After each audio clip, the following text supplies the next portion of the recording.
Agenda of corporate media, and that agenda of corporate media is to show a Syria that is oppressing its people, a Syrian people that want a puppet government installed. But in fact, and I implore you to do so, if you go to Syria, you will see a different side than what the corporate media presents. You will see a Syrian people that are proud of their army, that love their government. It's not perfect, they have issues, they want political reforms, but they do not want what the West presents as an alternative. And that is a government that would curtail all their freedoms, all the freedoms that they currently know, and make them live in a backward, repressive regime. And they do not want this, and they've been fighting with every fiber in their beings to reject this, and they've been successful until now. But I will begin, as I mentioned, with some positive developments. I was last in Syria in September and October this year, and there were two notable events that occurred then, and one was the Damascus International Trade Fair.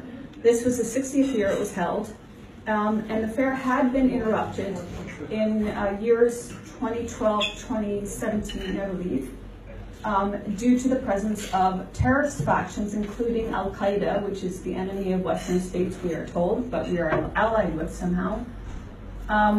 And in 2017, the fair resumed, but was attacked by terrorist factions occupying Eastern Ghouta, and 6 people at the fair were killed. This year, the fair was held without any incident, and the primary reason for that is because Eastern Ghouta, Yarmouk, and other areas in and outside of Damascus had been liberated. And civilians didn't need to worry about being bombed by mortars or gas canister bombs or grad missiles anymore. So that's one notable event that occurred when I was there in September. The other was in the ancient village of Ma'lula, which is in the Damascus countryside. And Ma'lula on September 13th, every year for nearly 1700 years, has celebrated the Festival of the Holy Cross, in which they light crosses on fire on top of their mountains, and they celebrate the finding of the cross that Jesus Christ was sacrificed on. The only year that this nearly 1700-year-old tradition was interrupted was when terrorists occupied Ma'lula. And these are the terrorists that the West insists are bringing freedom and democracy to Syria. And these terrorists, I know when I went to Ma'lula in June 2014, I saw the destruction that they had ravaged on the village, intentionally destroying historical artifacts and relics, destroying the history of these people that have lived there for thousands of years.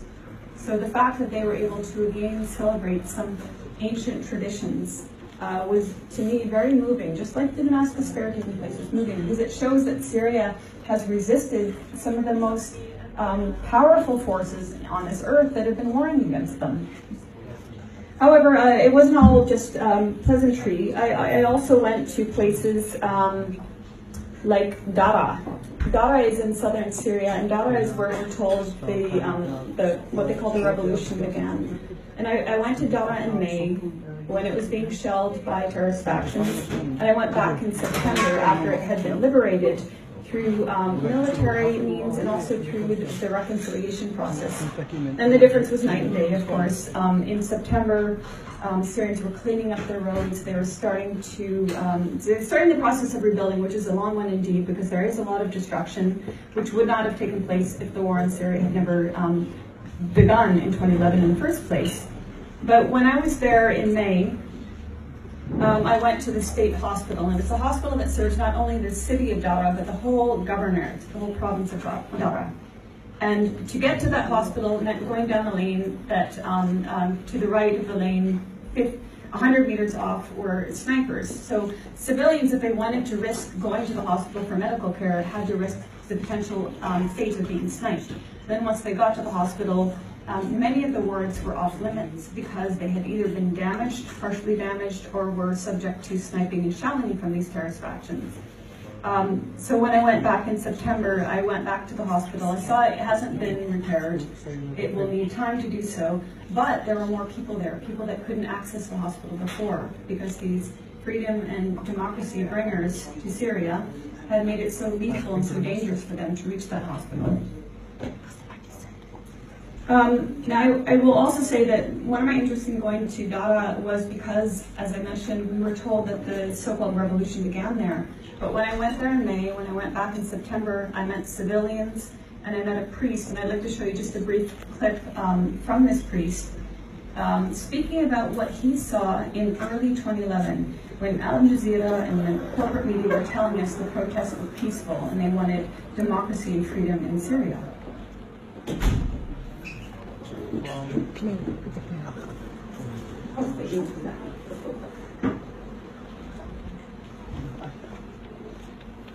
While we're getting the clip rolling, I'll just say that what the priest does say aligns with what the priest, Father Frans van der Leut in Homs, was writing about. And he was a Dutch priest that lived in Homs, or he lived in Syria and Homs for many years, for decades, and he was assassinated in April 2014, but what he wrote about the early days of the protest was that from the beginning he saw armed men amongst the protesters firing on security forces. Now this is the priest Father George Rizik in Dara. أنا ابن هذه المحافظة وما كنا نرى من المتظاهرين أنهم يطلقون النار على بعضهم ليوهموا ويصوروا للعالم أن الدولة السورية هي منطقة. Okay, so it's a much longer clip, but I'm aware that I have a time limitation tonight. So you can check out my YouTube, Eva Bartlett, and there's a full interview with Father Frans van der Leut. There's also an interview with Dr. Amr van Toos, a Syrian that was based in another hospital in Dara, and he specifically noted the lies of Al Jazeera in March and April 2011, how they told a different reality than that which he was seeing on the ground in his hospital in Syria. So please do look for that, because I think it's important to go back to the very early days and how our understanding of what was happening in Syria was shaped. So 7 years from 2011, we've come in full circle. Now the so-called birthplace of the so-called revolution has been restored to peace. And when I was there in September, the streets were full of peace and not being shelled like in May. And these are similar to the scenes I've seen in other areas of Syria. In May and April, I was in eastern Ghouta areas. I went to Duma, I went to Bartlett, I went to Sakba. And these areas had been recently liberated. And they've been liberated from Jaish al-Islam and other terrorist factions who were literally executing civilians by point-blank execution and executing civilians by sword in public places, on the streets, in public squares. This is what civilians were dealing with. And on top of that, I actually went to Duma specifically to ask the questions about, were you subject to chemical weapons? And the people there were like, no, but I'm going to tell you what we were subject to. We were starving. The terrorists there had control of all the food. They had control of the agricultural fields. We had no food. This is what they wanted me to tell people, and that they were being imprisoned, they were being held hostage, and that when the Syrian army liberated them, they were actually very grateful, contrary to what you might have seen in your media and Western media. And these are things I heard in Aleppo after it was liberated. My dear friend and colleague Vanessa Bealey was on the ground in 2016, December 2016, when Aleppo was being liberated. And I would encourage you to look at our YouTube channel, because it's full of testimonies of people saying these same things. We wanted to flee. We weren't happy here. We were being starved by these terrorists. And they just think we call them terrorists. And I've heard this again and again. I heard it in Madaya. I heard it in Al-War, Homs. I heard it in the old city of Homs. And these are all areas that at one time or another were a focus of the corporate media. In April 2016, if you Googled Madaya at that time, you would see all corporate media talking about how Madaya was starving and putting the blame on the Syrian government. But as it turned out, the Syrian government and aid agencies were sending food into Madaya, and the food did reach Madaya, but it was being hoarded by terrorist factions who either kept it to themselves or sold it at prices that Syrian civilians could not afford. And this is why there was starvation in Madaya. Back to Aleppo, in May 2018, I returned to Aleppo. I had been there 4 times before it was liberated, in times when it was being intensely shelled, resulting in the over 11,000 civilians that were killed by terrorist shelling and sniping. But we never heard about this in our corporate media because it did not fit their agenda. We heard about last doctors But when I went to Aleppo in July 2016, I went to the Aleppo Medical Association and learned that there wasn't a last doctor. There were over 4,000 doctors and 800 specialists. But we were only hearing about last doctors. And we weren't hearing about the civilians that were being bombed and targeted by terrorist snipers. When I went back in May 2018, I went to the Citadel, which is the focal point of the old city, and I saw life, a pulse of life that hadn't been there when I was there in November 2016, when to either side you had to be wary of terrorist snipers. In May 2018, people were in the square as normal. There were vendors, there were cafes open, there were people skating and families sitting on benches. There was a normal functioning society. This is the way that Syrians have told me it was before 2011. And every time I've gone to Syria, people have told me, we just want it to return to how it was before 2011. I have a lot more I can say. I'm aware of the timing, so I'm going to skip ahead and say that right now, after Syria has been liberated of terrorists in eastern Aleppo and areas outside of Aleppo, in eastern Ghouta, in Dara, in Homs, there remain a hotbed of terrorists in a province called Idlib. And right now, the media is rather quiet because there's a ceasefire, a truce, and the Syrian and Russian governments have opened humanitarian corridors, have enabled civilians to leave Idlib if they're able to leave, if the terrorists inside will enable them to leave. And eventually there will either be a political solution to eradicating this at least 70,000 terrorists in Idlib. The number could be a lot higher. But until then, people inside are suffering. And the thing is, the corporate media is ignoring the presence of Al-Qaeda. And Al-Qaeda, again, I must stress, is what the West say are our sworn enemies. And yet we ignore their presence in all these areas, in the areas that Syrian civilians have to endure.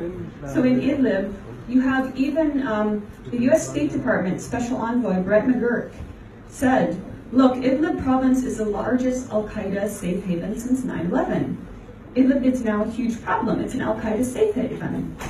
But our media isn't reporting this. They're talking about millions of civilians, and they ignore the presence of the terrorists who, in many cases, are keeping these civilians hostage. So one thing I want to make the issue of Idlib relevant, I want to talk about a town in northern Hama called Muhabde.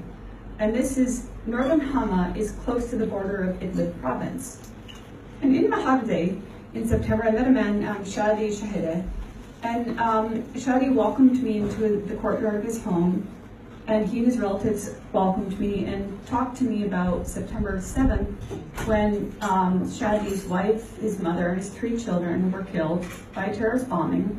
And it was a series of grad missile attacks, some of these missiles fitted with cluster bombs, which are prohibited. And his whole family was killed. He was wiped out and devastated. And Shadi walked me through his room, his children's room, showing me his children's items and belongings, their bathrobes, their toys, talking how much they loved to go to church, how devout they were. His pain, he shared his pain with me, and he asked me to share, at least with the world, what he had gone through, what he had lost, so you could at least empathize with his story. And his story is one in, I don't know how many stories in Syria. There isn't a family in Syria that isn't affected by this. And when I asked Shadi about the importance of liberating Idlib, although the attack came from northern Hama, just 2 or 3 kilometers away, the fact that Idlib is occupied by Al-Qaeda and other terrorists is relevant. And he, and also a Reverend Imam Bitar I interviewed, said that it was imperative for Idlib to be liberated so that Syria could return to peace. And Reverend Bitar said, the gunmen, they're in the regions of Idlib, not just the city of Idlib. So don't, when you see it in the media, they might be talking about Idlib city, but they're in all of Idlib. And he said they're only 2 kilometers away from us in Hama. And they've received more than 7,000 missiles, mortars, and rockets. I mean, imagine a village receiving that number of missiles, mortars, and rockets. The village itself has had over 110 martyrs, according to their local defense forces. But you don't hear about this village or the many villages like them, because again, it doesn't fit the agenda. I'll just move on, and in closing, I'm going to talk briefly about the Syrian Arab Army. Now, the Syrian Arab Army, if you look at corporate media, they will have you believe they're eating babies for breakfast. The Syrian Arab Army is made up of the Syrian people. It's a cross-sect army. It includes all faiths. It includes Sunnis. And we're told that this is a war between Sunnis and Alawites. We're told this is a sectarian civil war, and it absolutely is not. I'll quote Professor Tim Anderson, who a couple of years ago wrote, Syria's secular tradition is nowhere stronger than in the Syrian Arab Army. 500,000 members, half regulars, half conscripts. The army is drawn from all the country's communities, Sunni, Alawi, Shia, Christian, Druze, Kurdi, Armenian. However, they identify as Syrian. And this is true. And this sectarianism that we see in Syria doesn't come from within Syria. From the very first time I went to Syria until my latest visit, every time I go there, people insist we are Syrians first, and we don't identify by our particular faith. And this sectarianism is coming from outside. It's coming from Saudi Arabia and Qatar and Turkey, because they want to impose a sectarian agenda to divide Syria. And Syrians have been fighting this for 7 years. Now, I don't know if you can play this footage, but when I was in Syria this past September, October, I met with a journalist I have immense respect for, and I'd definitely like to name him. And I'd also like to say, my profound respect for Syrian journalists and condolences to the martyred journalists. But Muhammad Ali is a journalist with Press TV, and he's been on the front lines over the years. And I was talking with him about his experiences, and he was flipping through his phone and showing me photos and videos, and he showed me some footage from Eastern Ghouta when it was being liberated. This is when people were getting out from Eastern Ghouta, from one of the humanitarian corridors. They were going to government-held parks. They were so happy that finally, after years, they are free. Different emotions expressed by people. Mostly they're happy, praising the army that they finally got out. It's powerful. Yeah. Speaking how they were living, of course, under. So if you were following the liberation of Eastern Ghouta or Aleppo or other liberations, you would have seen scenes like this. You would have seen ecstatic Syrians being grateful for being liberated from the terrorists that have been lording over them and imposing hellish rule for years. And I think, although that clip includes a journalist, if you look, you will find scenes like that where civilians are running up and hugging Syrian soldiers and thanking them for liberating them. For the sake of time, I'll just skip ahead and say, Syria does have a serious rebuilding process. This process is being hampered by the Western sanctions on Syria. The West is sanctioning Syria, and it claims it's doing it to help the Syrian people. These sanctions are killing the Syrian people, just like they killed the Iraqi people, just like they killed the Cuban people. The sanctions on Syria mean that they cannot get in medicines and medical equipment that they need to treat chronic diseases and cancer and help amputees. So I'd like to just say, people in Western nations want to know what they can do. Well, you can press for your countries to end the criminal sanctions on Syria, because they are illegal and they are criminal. And finally, I'd just like to say, I know that there are Syrians in Syria watching this live stream, and it is you who've been resisting this criminal war on your country. It's you who have shown you are steadfast and strong and resilient and brave. It is you who have continued loving and producing art and music. And it's you who have volunteered to fight for your country, whether you're conscripted or whether you're a volunteer in the Syrian Arab Army or other defense forces. So thank you for showing the world what is resistance, what is resilience, what is love. And thank you for your sacrifices.